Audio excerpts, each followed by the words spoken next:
வங்கியில வைப்பு செய்திருக்கிற பணம் ஒரு ஃபிக்ஸ் டிபாசிட் அல்லது வங்கியில வைப்பில் இருக்கிற பணத்துக்கு வர வட்டி இருக்கு தானே.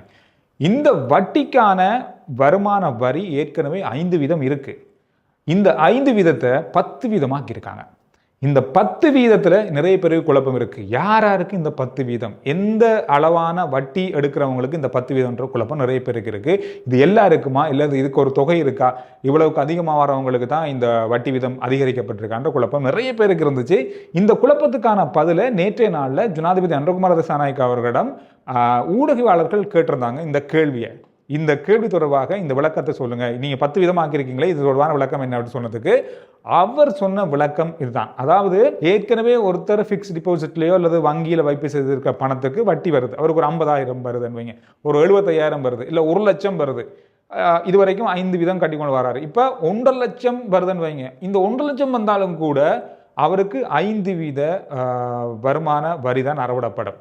அப்படின்னா யாருக்கு 10% சொன்னா 1.5 லட்சத்துக்கு அதிகமாக ஒருத்தருக்கு வங்கியில வைப்பு செய்திருக்கிற பணத்திற்கு வட்டி வருது மாதம் வருஷத்துக்கு 18 லட்சத்துக்கும் அதிகமாக வருது அப்படின்னு சொன்னா அவருக்கு தான் 10%. රැඳවුම් බද්ද 5% තිබුණු බද්ද 10% දක්වා වැඩි කරා. කවර හෝ තැන්පතුකරුවෙක් විශ්‍රාමිකයෙක් තමන්ගේ ස්ථීවර තැන්පතුවකට මාසයකට ලක්ෂ 1.5කට වැඩියෙන් පොලියක් ගන්නවා නම් ඔහු ඒ බද්දට යටත්. මොකද අවුරුද්දට ලක්ෂ 18ක් ඔහු පොලි ආදායම ලබා ගන්නවා. ඔබට එහෙම ගිණුමක් නැති වෙති. 1.5 லட்சத்துக்கு பிறகு வாரத்துக்கான வருமானம் வரவங்களுக்கு, வட்டி மூலமா வருமானம் வரவங்களுக்கு, வங்கியில் வைப்பு செய்திருக்க பணத்திற்கு வருமானமா வரவங்களுக்கு 10%. இதுதான் மாற்றப்பட்டிருக்கிறது. இதுல எந்த குழப்பமும் இல்லை.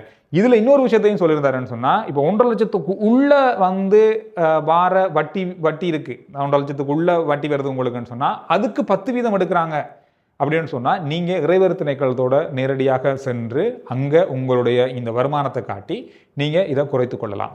1.5 லட்சத்துக்கு அதிகமாக வாரவங்களுக்கு எந்த காரணமும் நீங்கள் சொல்ல முடியாது. 10% வருமான வரி அறவிடப்படும். அதில் எந்த மாற்றமும் இல்லை. சொல்லப்போனால் இலங்கையில் ஒருவருக்கு வங்கியில் வைப்பு செய்திருக்கின்ற பணத்திற்கு 1.5 லட்சம் ரூபா வருமானமாக வருது அல்லது வட்டியாக வருதான்னு சொன்னால் பெரிய தொகை ஒன்று வைப்பு செய்திருக்க வேண்டும். அது எந்த அளவுக்கான அளவு மக்கள் இலங்கையில் அந்த அளவுக்கு இருக்காங்கன்னு தெரியும். ஏன்னா குறிப்பிட்ட அளவு இருக்காங்க, இல்லைன்னு சொல்லலாது. அவங்களுக்கு இந்த வருமான வரி 10% அறவிடப்படும் என்பதுதான் அவர் விளக்கமாக சொல்லியிருக்கின்ற விஷயம்.